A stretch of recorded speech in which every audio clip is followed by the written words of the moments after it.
Hello and welcome to Maiden, Matriarch with me, Louise Perry. My guest today is Inez Stepman. She's a journalist, she's a senior policy analyst at the Independent Women's Forum and the host of the podcast High Noon. We spoke about the fact that even though Inez promotes policy that is in the interests of women, she describes herself as an anti-feminist and actually attributes to feminism a lot of negative consequences that we're seeing playing out in the culture.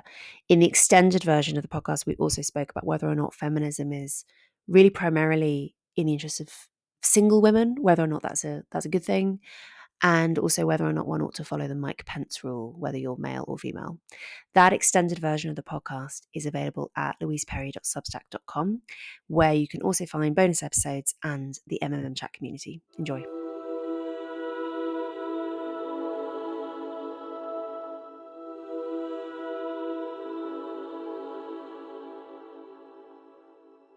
Inez, do you want to just start by explaining to anyone listening who's not come across you just who you work for, your brief background, etc., your bio? Yeah, well, it's funny. I'm every time there's money deposited in my bank account, I'm shocked that I get paid to do what I do, which seems to be some strange combination of research and kind of like being an academic, but without any students. The annoying bits of being an academic. Yeah.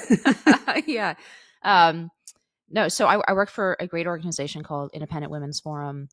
We're a organization, the only mission of which is to actually try to seriously improve the lives of women and we mean that in the most like serious way possible, as opposed to all of the things that say that they're speaking on behalf of women, right?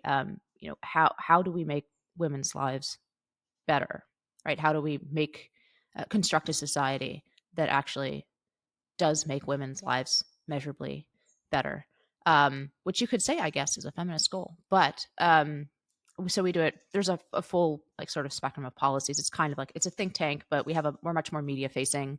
I think last I checked, we're on TV three times a day. Like somebody from the organization is on television 3 times a day. That's a lot.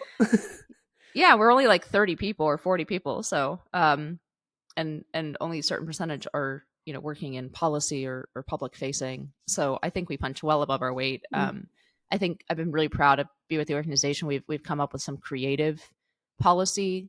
I think proposals that have been out of the box. Like for example, we've been at the forefront of putting together a paid leave proposal in the United States that actually essentially just makes Social Security more flexible. So like allows women. So obviously it hasn't passed, but there's a lot of interest, I think, in it. And it just anyway, this I think this speaks very much about to what the organization is about. That is budget neutral because it just allows women the option to, let's say, retire a year later and take Social Security while their children are newborn or young. Oh, that's Um, interesting. right. So like Yeah. I think it just makes a lot of sense, right? There's a lot of situations where you would desperately want that time with a paycheck, right, when your children are extremely young, as opposed to, and the retirement age anyway is not, we live longer, we're healthier for longer. A lot of us don't, do intensive physical labor jobs, especially women. Anyway, I think it makes a lot of sense. And I think it really represents the organization. It's a long way of saying these are the kind of things that IWF does. I didn't know about that, and that's really interesting. So the idea is that you kind of give women a pension, like a state pension, but during what would be their maternity leave. Is that the Right. proposal?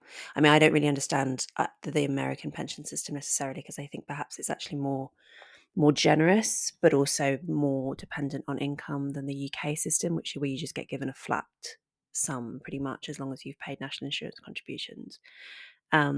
So what kind of figure would you be looking at in terms of what women are likely to get per year if it were to pass?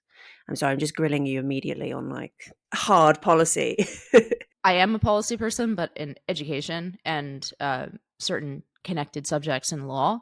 But this is beyond me. I'm not an expert in Social Security. So I don't know, but it is dependent, as you say, it's dependent on your income. But it's already written in. So Social Security, all of the formula for how they calculate that is already written in. So this proposal doesn't really touch that at all. It just basically allows you to take, as you guys would say across the pond, take your pension while you want want to as maternity leave. That's really clever. Yeah, I'd not come across that as a proposal. That's really clever. Because I've often reflected on the fact that, at least in this country, the amount that a couple gets per year from the pension is about the same cost as full-time daycare fees in London, which the state does not contribute towards. I mean, maybe we'll get into this. I don't necessarily think that full-time daycare is by any means the best solution to early years care, but also, it's kind of stark, isn't it, that the state are willing to dole out money for you based on age at one end of your life but not at the other. So yeah, Yeah, that's really interesting. likewise, I don't understand the UK system, and I know generally, of course, we we have fewer social benefits in America. Yeah. Although I'm not even sure sometimes that that's true. We have a more piecemeal and convoluted social safety net that seems in some way the worst of all worlds, and that I think it seems like you need a PhD to understand what is actually available, but is not actually measurably smaller. Mm. Or in any case, I certainly think it's I think that we're due for a rethink on a lot of these issues from the right. Not because it's not true that excess government can step in for family, and I think actually part of the new right gets some of this wrong in the sense that I think it's prosperity that really drives atomization, and fiscal comfort that drives atomization, not capitalism for sort of capitalist reasons, but because it produces that kind of wealth. Mm. It's like a revealed preference that actually people choose Right. isolation when they can afford it. Right. And Yeah. the same kind of incentive can be created by the welfare system, right? Mm.